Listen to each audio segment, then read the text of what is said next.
கர்த்தருக்கு ஸ்தோத்திரம். யெகோவாயிரே பிரேட்டின் சேனலுக்கு உங்களை வெல்கம் பண்ணுறேன்.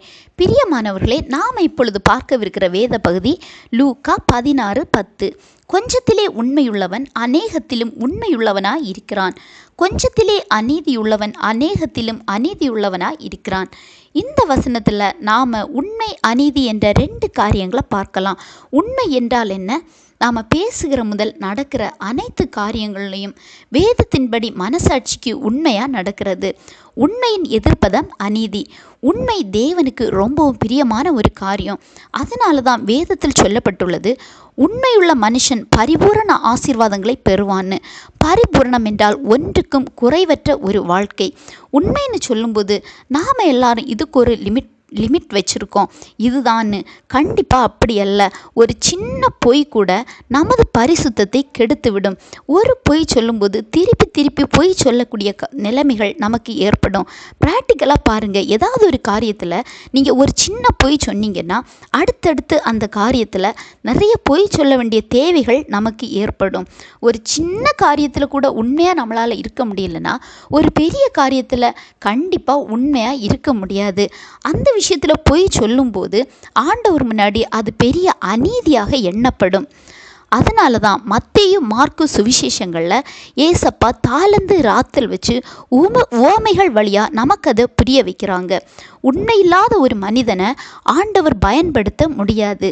உலக காரியங்கள்லையே சின்ன விஷயங்களில் உண்மை இல்லாத நாம் ஆவிக்குரிய காரியங்களில் எப்படி உண்மையாக இருக்க முடியும்? நம்மளை எப்படி ஆண்டவர் பயன்படுத்த தான் முடியும்? யோசிச்சு பாருங்க.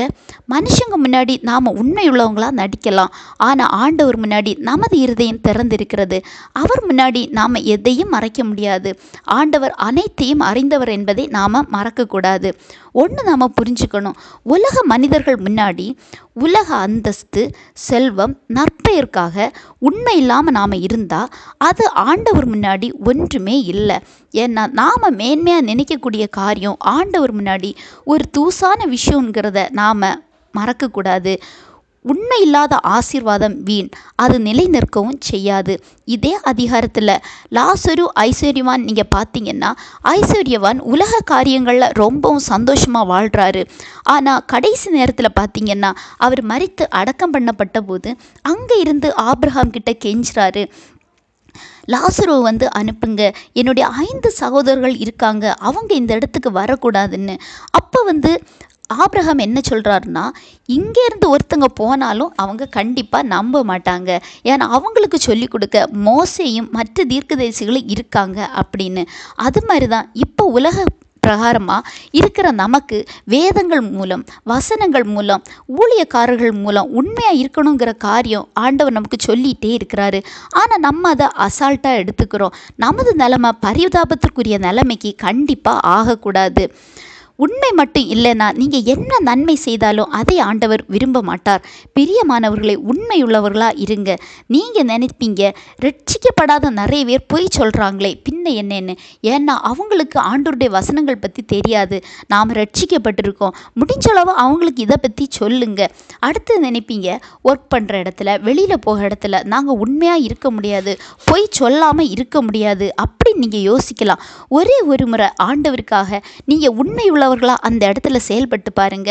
ஆண்டவர் உங்களை கண்டிப்பாக ஆசீர்வதிப்பதை நீங்கள் பார்க்க முடியும். ஒரு முறை நீங்கள் ட்ரை பண்ணி பாருங்க. நீங்கள் உண்மையாக இருந்தால் அநேகத்தின் மேலே ஆண்டவர் உங்களை அதிகாரியாக வைப்பாங்க.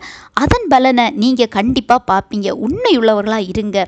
அநீதமான காரியங்கள் உங்களுக்கு வேண்டாம். ஆண்டவர் தாமே இந்த வசனங்கள் மூலம் உங்களை ஆசீர்வதிப்பாராக.